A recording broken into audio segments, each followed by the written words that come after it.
تمہیں اہل بیت سے بڑا پیار ہے، تمہیں اپنی اولاد سے بڑا پیار ہے، اور نبی کی اولاد سے بڑی نفرت ہے۔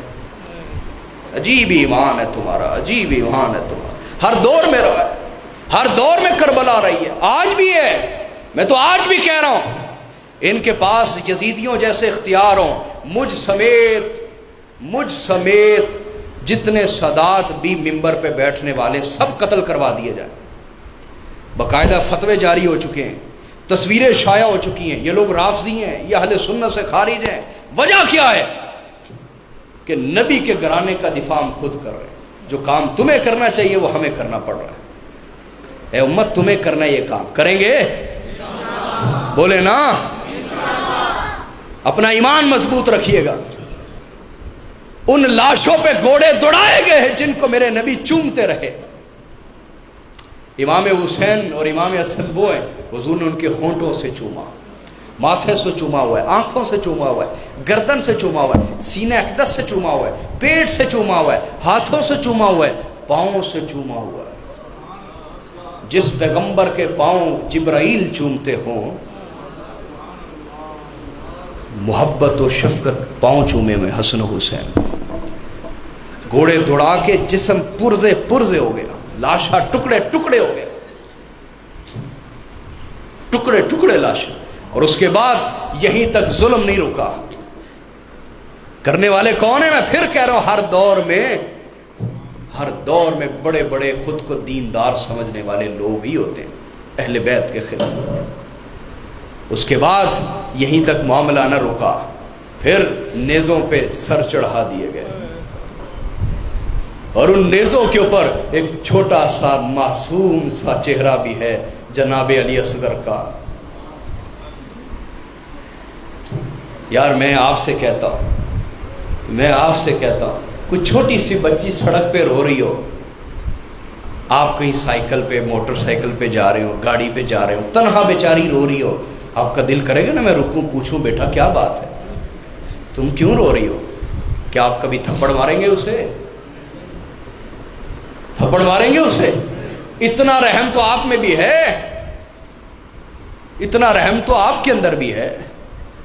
عجیب بات یہ ہے کہ جب امام حسین کا سر نیزے پہ چڑھایا گیا تو سیدہ سقینہ، ان کا نام سقینہ ہے، جن کو ہم سکینہ کہتے ہیں، اصل نام ہے سقینہ، تو سیدہ سقینہ ننھی معصوم شہزادی تڑپ گئیں، چیخ مار کے رونے لگ گئی کہ میرے بابا کے ساتھ یہ نہ کرو، میرے بھائی علی اصغر کا چہرہ نیزے پہ نہ چڑھاؤ۔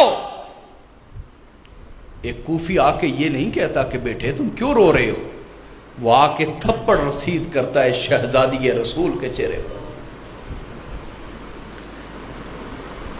اور لمبا واقعہ پھر بیریاں پہنا کے کبھی کوفہ لے جایا جاتا ہے، اور کوفے میں ابن زیاد کے سامنے سر اقدس حسین رکھا گیا تو وہ چھڑی مارنے لگ گیا ہونٹوں کے اوپر، تو حضرت انس بن مالک کھڑے ہو گئے کہ ظالم ان ہونٹوں سے چھڑی ہٹا لے۔ میں نے اپنے نبی کے ہونٹوں کو ان ہونٹوں پہ لگتے ہوئے دیکھا۔ تم نے صحابہ کو اہل بیت کا دشمن بنا رکھا ہے نا، تمہیں اہل بیت کے خلاف بولنا ہو، تم صحابہ کو اعلیٰ استعمال کرتے ہو، لعنت ہو تم پر۔